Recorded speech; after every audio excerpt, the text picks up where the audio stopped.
The Equitable Society presents This is Your FBI.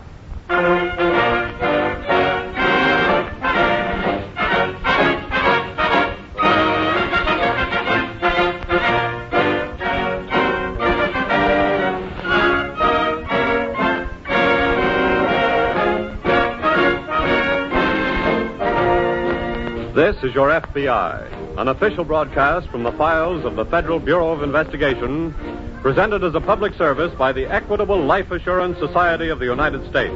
To your FBI, you look for national security, and to the Equitable Society for financial security. These two great institutions are dedicated to the protection of you, your home, and your country.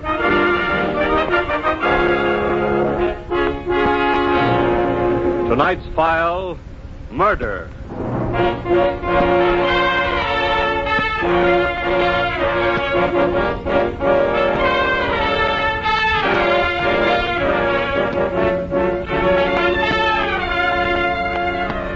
In the crime of murder, final conviction of the killer often depends on evidence which can be revealed only by the microscopes, the test tubes, and other instruments of modern science with which the FBI's vast laboratory is equipped. Whereas the steps leading to the killer's arrest may depend altogether on the intelligence and swift action of the special agent on the case. Tonight's case from the files of your FBI is a dramatic example of how investigative ability brought about the arrest of a brutal killer, after which science convicted him. About 2 miles out from the village of Belford, Massachusetts, sitting well back from the road, is the weather-beaten house occupied by the Creighton.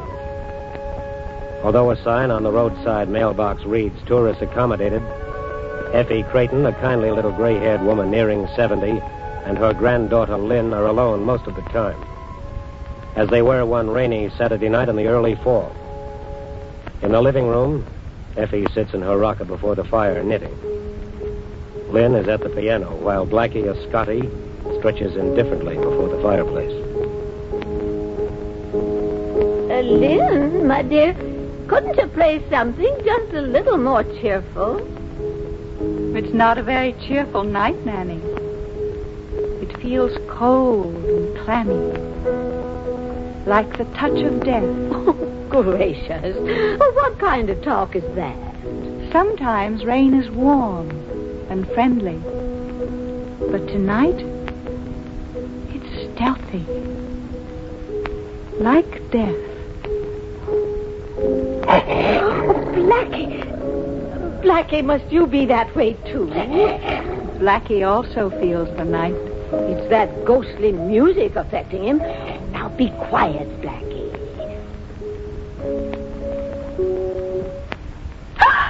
Lynn! At the window. What? A man's face. I saw it. Oh.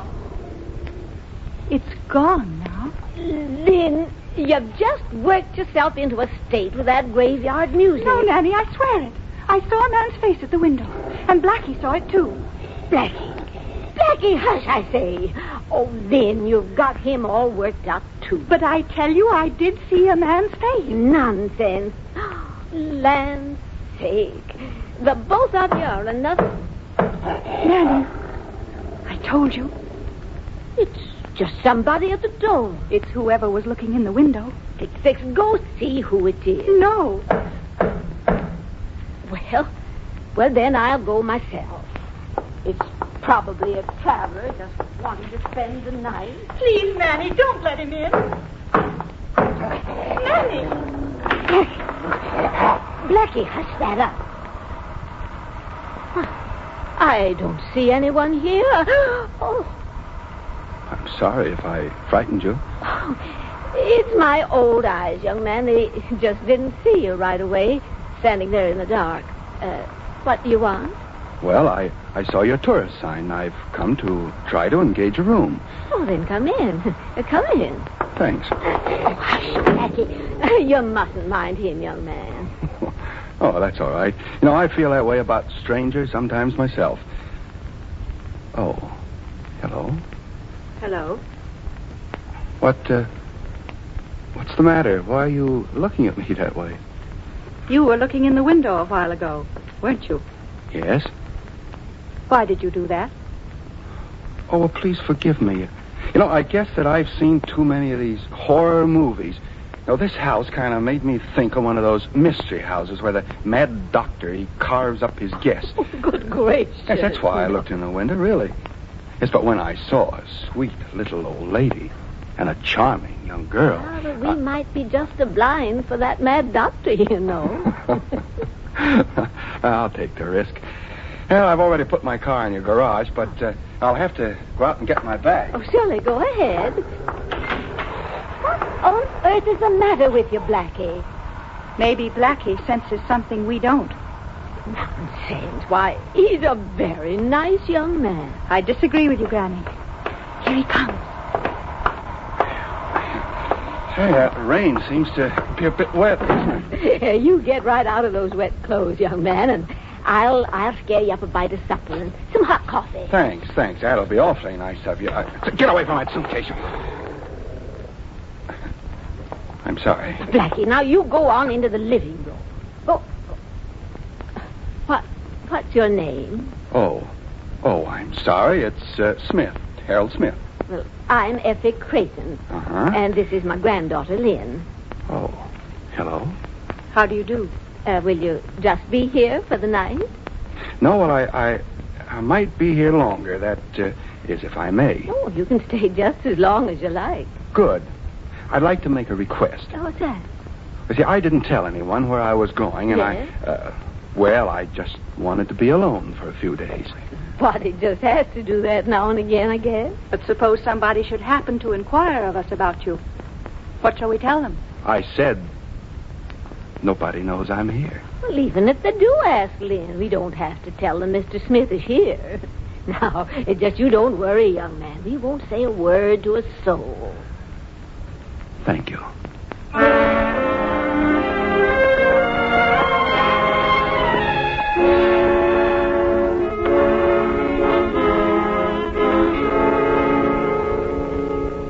About 50 miles on the other side of Belfort, Massachusetts, and near the Connecticut line, a highway patrolman about dusk had followed a trail of blood he saw leading off the road and found the body of a man in a clump of bushes, his head bashed in. By his side was an empty mail sack.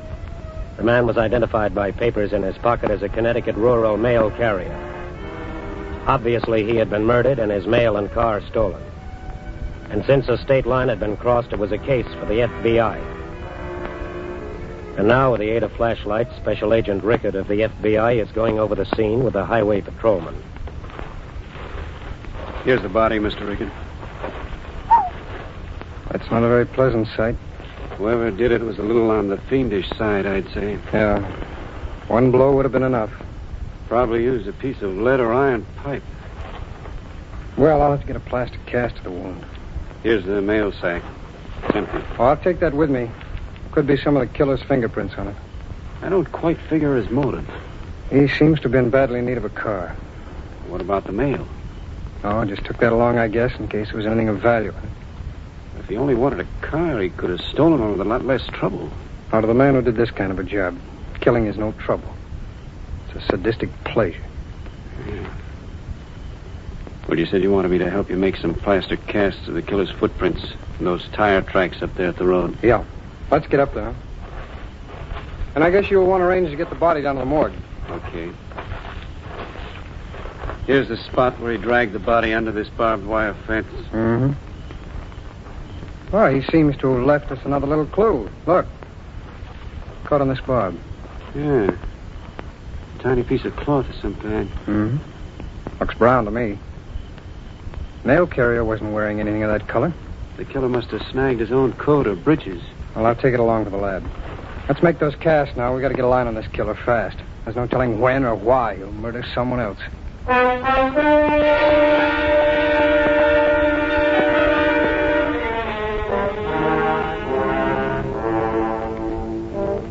Back at the Creighton house, the young stranger who gave the name of Harold Smith has just finished the light supper Effie Creighton fixed for him and gone to his room at the far end of the hall on the first floor. Effie and her granddaughter, Lynn, are in the kitchen cleaning up a few dishes. Mr. Smith was mighty hungry. He didn't leave a scrap. Nanny, what do you suppose he's got in that suitcase? Why, his clothes, of course. What else? That's just it. What else? What on earth are you talking about?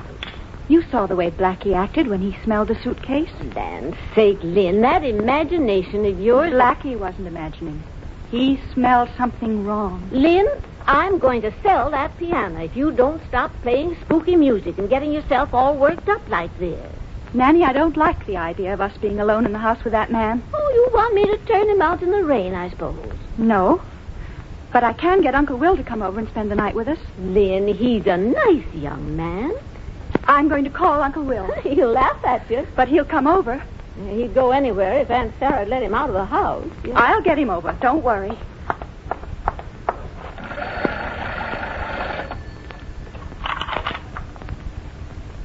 Hello?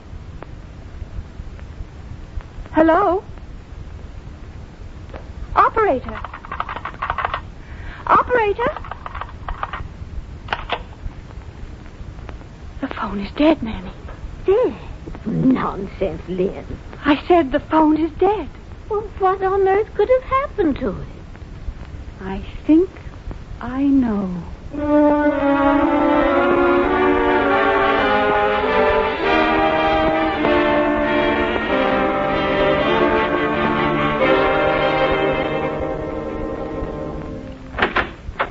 Well, Jim. Hi, Rick.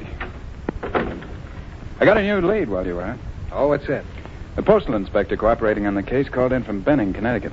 That's the town the mail carrier worked out of, you know. Yeah. Shortly after noon today, a young man about 6 feet tall robbed a movie cashier. Uh-huh. He was wearing a brown suit, and he didn't use a pistol. He threatened the girl with a heavy piece of pipe. How'd he get away? Ran, disappeared in the Saturday crowd before anybody knew what had happened. Mm-hmm. And he probably commandeered the mail carrier's car to make his full getaway. Mm-hmm. After they got over the state line, killed the mail carrier, dragged his body into the bushes, and took out with the car. Yeah, that sounds just like it. Where's the description of that car, Jim? Oh, right here. Pull out a 5-state alarm on it right away.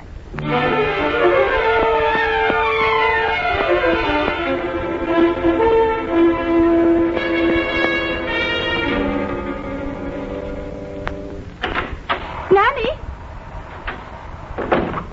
Nanny! Good heavens, Lynn.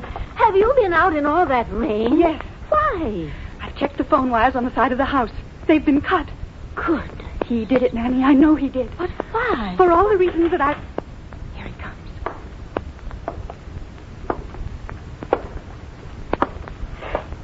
Pardon me. I know you wish that I'd get settled for the night, but I've left something up in my car. Oh, that's all right, Mr. Smith. I want to thank you again for that supper. It was awfully kind of you to fix it for me. I couldn't let you go to bed hungry. Thank you. Excuse me.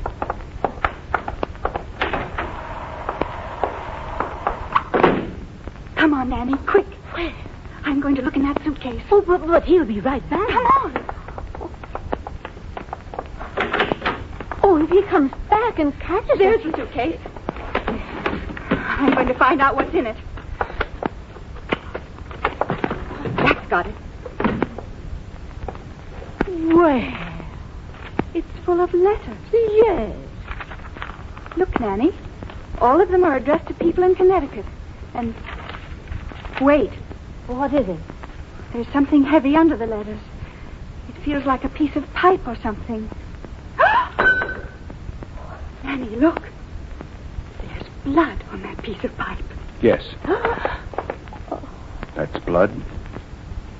I murdered a man with that. Oh. Well, you don't look surprised, young lady. I'm not. Oh, we're not going to let you hide in this house. I'm going to the neighbors and call the police. Get back here. Oh.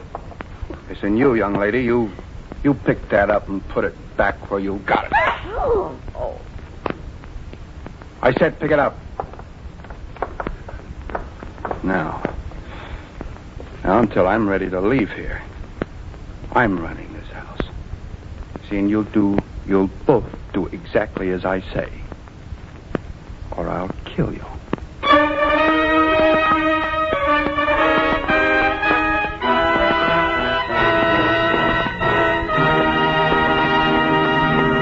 We momentarily close the Equitable Society's presentation of the Federal Bureau of Investigation file on the fugitive killer.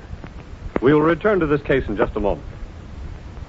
One of our most eminent Americans, Benjamin Franklin, was a great believer in societies. As a young man, he formed his friends into the Leather Apron Club.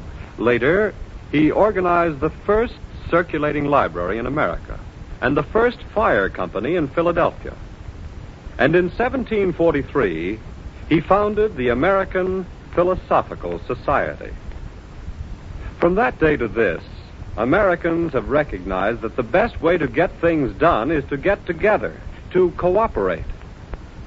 A society to which more Americans belong than almost any other is the Equitable Life Assurance Society of the United States, with more than 3.25 million members.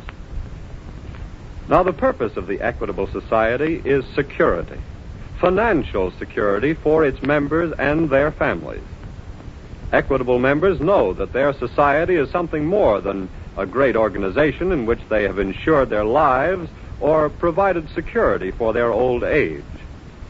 They know that the Equitable Society is truly a society, that they themselves are the sole owners of this society, and that their management has but one end in view. That end is to make membership in the Equitable Society mean the very maximum of protection and security. To accomplish this purpose, Equitable Society funds are invested wisely and soundly. They are used to promote agriculture and home ownership, and to help build up the great industries on which our national prosperity depends.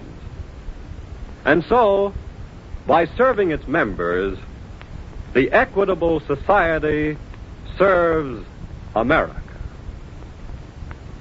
And now, back to the file on the fugitive killer.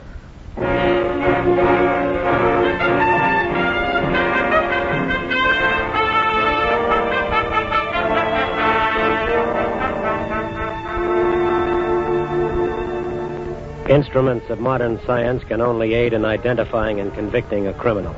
They cannot catch him. That remains solely a job for human intelligence. In the case of the fugitive killer, many clues were now in the FBI laboratory ready to convict him. But it is up to Special Agent Rickard to find them. It is nearly 1 o'clock in the morning now, and the plane on which Rickard dispatched to Washington fingerprints found on the mail sack near the body of the rural postman was due to arrive in Washington at 11 o'clock. Rickard and Special Agent Lambert are sitting in the office mapping their next move when an assistant hurries in from the teletype room. Here's Washington's report on your man, Mr. Rickard. Oh, thanks. Lambert, Yeah? listen to this. What? The man is William Garland. Mhm. 32, 6 feet, half inch, 185 pounds, black hair, served term for assault and robbery, and... Hey, listen to this. What? Wanted for murder in Cleveland, Ohio. Hey, we better put that out on the 5-state alarm, too. Okay, and then we'd better start traveling. Where? If Garland had kept on the move in that stolen car, some trace of it would have been reported by now. Oh, you think he's gone under? He must have gone into hiding shortly after killing that mail carrier. Which means he's likely to be in this area. Right. We know he drove north after disposing of the body. Uh-huh. Let's head for there and investigate all tourist camps and houses along the way. Right. Come on.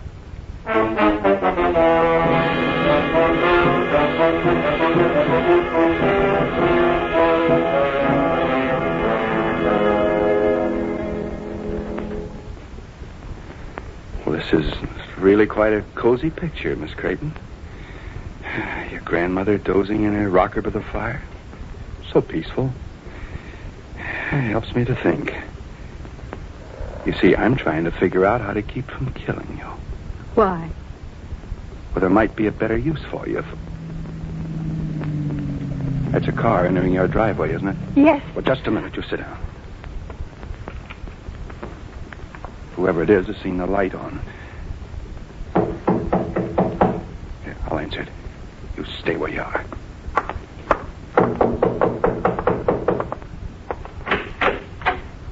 Hello?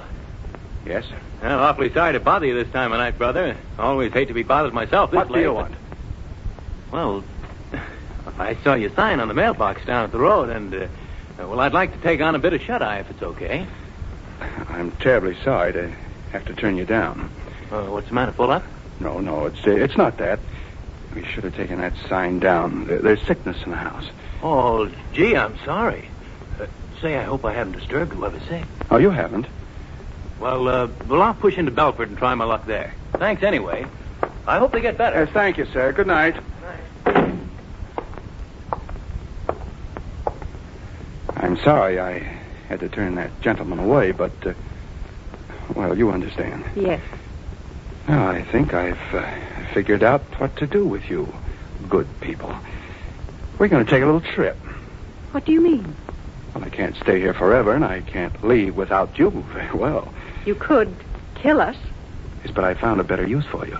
Because nobody is likely to suspect me if I'm traveling with a sweet little old lady and a pretty young girl, especially if I'm driving a car that the police are not looking for. But they must be looking for your car.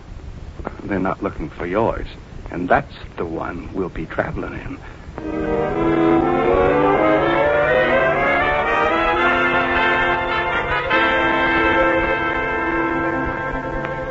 Special agents Rickett and Lambert have investigated every tourist camp and house south of Belford without finding any trace of the killer.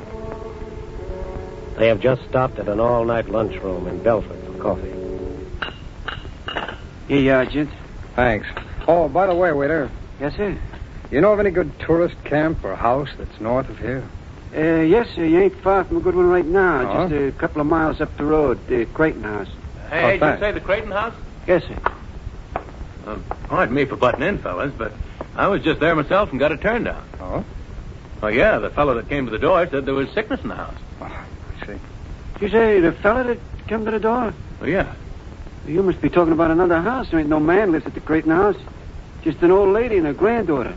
I know him well. Oh, no, I'm sorry, but it was the Creighton House. I saw the name in the mailbox. Mister, what did this fellow look like? I didn't pay much attention. Kind of tall, had on a brown suit. Lambert, let's go.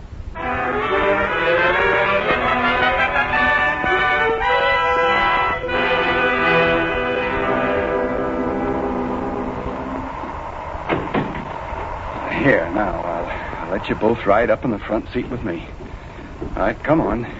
In you go. Take your hands off me. Just where do you think you're taking us? I told you, I'm taking you and your grandmother for a little ride. All right, get in. I said get in. We're losing time. I'm sorry that Blackie has to miss the trip, but a dog is such a care, you know. There's a car. As I see it. It's going to turn up our drive. Well, that's too bad. They'll have to wait for me to drive out first. Just a minute, please. Don't either of you say a word. What do you want? Want to talk to you. What for? We're special agents of the FBI. Sorry, I can't stop.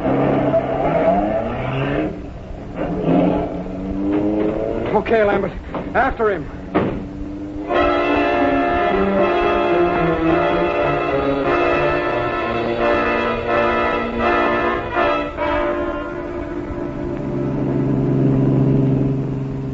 That must be the Creighton woman and the girl in there with him, Rickard. Yeah. Jim, pull up as close to that car as you can. You want me to force him off the road? No, keep your headlights on his rear wheels. I'm going to try and shoot out a tire. Go to it, Rick. But keep your bullets low. Okay. I got his taillight. That's got it, Rickard. Good work. Come on, step on it, Jim. All right. All right, pull over and start, Garland. And keep your hands on the wheel. You women all right? Thank heaven. Lambert? Yeah? Keep your gun on him. All right. Want to change a tire, and we'll see these ladies safely home.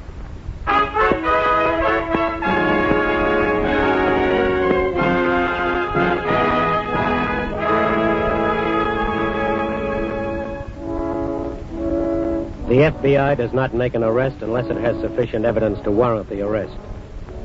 And once a criminal is arrested, his conviction is practically a scientific certainty.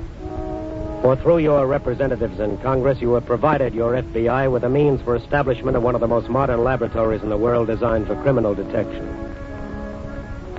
When William Garland was arrested, there was in the FBI laboratory, as evidence against him, a few threads from his suit, plastic cast of his footprints, auto tire tracks, fingerprints from the mail sack, and specimens of blood from the murdered man to match with blood on the murder instrument. This laboratory is working 24 hours a day for your protection, making the road the criminal follows a dead-end street.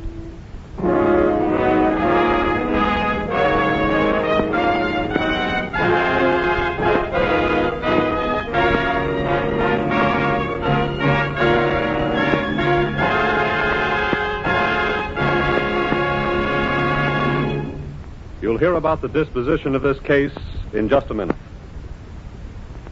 Imagine a cotton bag so big that the 90,000 square miles of Japan's largest island, Honshu, could have been dropped into it. Incidentally, that wouldn't have been such a bad idea, would it? Such a bag could have been made from a single order for tent canvas, which was filled by America's cotton textile industry last year. At least 10,000 other cotton products were used by the Army and Navy. They ranged from socks and shoestrings to smokeless powder and collapsible rafts. So will you join the Equitable Society in a salute to cotton and to the managers and workers of America's 1,200 cotton mills? Although 1/3 of this industry's manpower and womanpower wore Uncle Sam's uniforms, its output is running 50% higher than pre-war levels. An extra 50% that was vital to victory, which will now help raise the standard of living for America and the world. Members of the Equitable Life Assurance Society of the United States will be interested to know that their society has made a substantial investment in the cotton textile industry. In fact, Equitable Society funds have been a consistent factor in the growth and development of most of the great industries on which America depends for full employment and continued prosperity in the post-war years. In wartime, Equitable Society dollars were fighting dollars. And at all times, they are security dollars. For you, your home, and your country.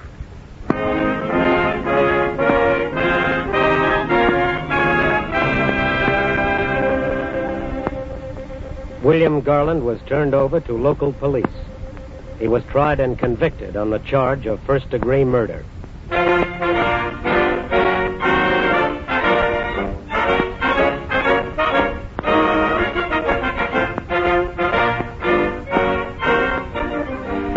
The incidents used in tonight's Equitable Society's broadcast are taken from the files of the Federal Bureau of Investigation.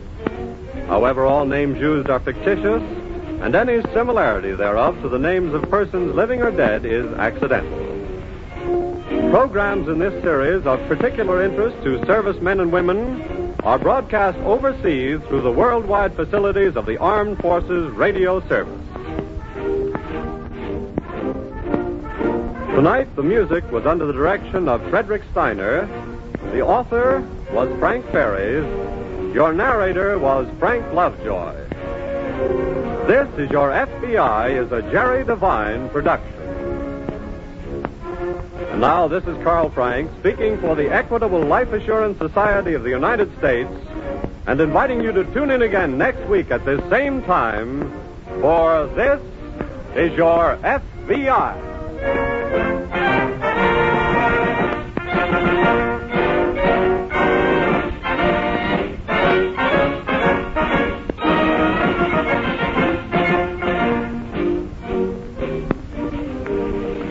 A page from the annals of our courts of justice. That's famous jury trials. Tonight's exciting case follows now over most of these stations. This is the American Broadcasting Company.